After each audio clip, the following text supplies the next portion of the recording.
Welcome, everyone. Today, we are diving into a topic that hits home for all of us, the value of our money. From the grocery store to the gas pump, inflation is taking a massive bite out of our purchasing power. As prices climb, governments around the world are proposing a familiar solution, tax cuts.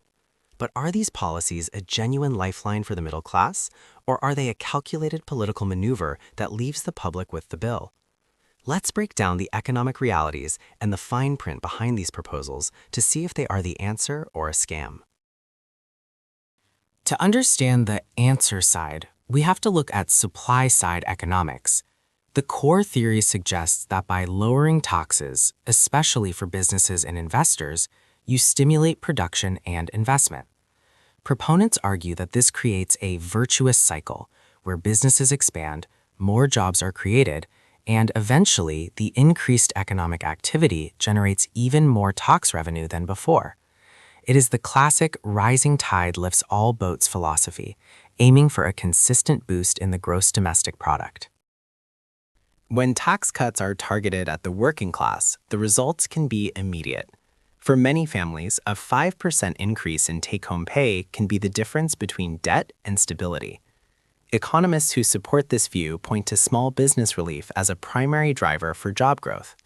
By reducing the tax burden on local entrepreneurs, communities see more hiring and local spending. In this view, putting money directly back into the hands of consumers is the most efficient way to jumpstart a sluggish economy. However, critics argue that the math often doesn't add up for the average citizen. Often, these massive tax cuts lead to an explosion in the national deficit. For example, some historical cuts have led to a $1.5 trillion deficit increase over a decade. To compensate for lost revenue, governments may slash funding for social services, education, and infrastructure. Furthermore, data often shows that the top 1% of earners receive up to 80% of the benefits, leaving the majority of the population with minimal gains while the public debt soars. History provides a mixed bag of results. The 1980s Reagan-era cuts led to significant growth, but also a tripling of the national debt. More recently, the 2017 Tax Cuts and Jobs Act in the United States sparked debates over its long-term efficacy. While corporate tax rates dropped significantly, critics note that many companies use the windfall for stock buybacks rather than increasing worker wages. Examining these past events is crucial for determining if the current proposals will actually achieve their stated goals of long-term prosperity for everyone. The debate isn't limited to one country.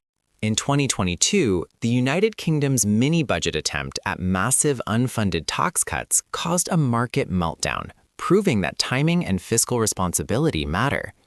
In contrast, some European nations have used temporary VAT reductions to help citizens cope with energy costs without destabilizing their entire economy. Comparing these global strategies shows that while tax cuts can be a tool, their success depends heavily on the specific economic context and the underlying fiscal health of the nation. Ultimately, every tax cut is a trade-off. If we reduce the money coming in, we must either cut spending or borrow more. High debt to GDP ratios can eventually lead to higher interest rates, making it more expensive for you to buy a home or start a business. We must ask, are we trading a small amount of short-term relief for a massive long-term financial burden? Infrastructure funding is often the first to go, meaning the roads and bridges we rely on every day may suffer while the deficit continues to climb. So, are tax cuts the answer or a scam? The truth usually lies somewhere in the middle, depending on who the cuts benefit and how they are funded. As informed citizens, it's our job to look past the political slogans and evaluate the hard data. Demand accountability from your representatives and look at the long-term impact on your community. Don't just look at the immediate change in your paycheck. Look at the health of the economy as a whole. Thank you for watching, and join the discussion in the comments below.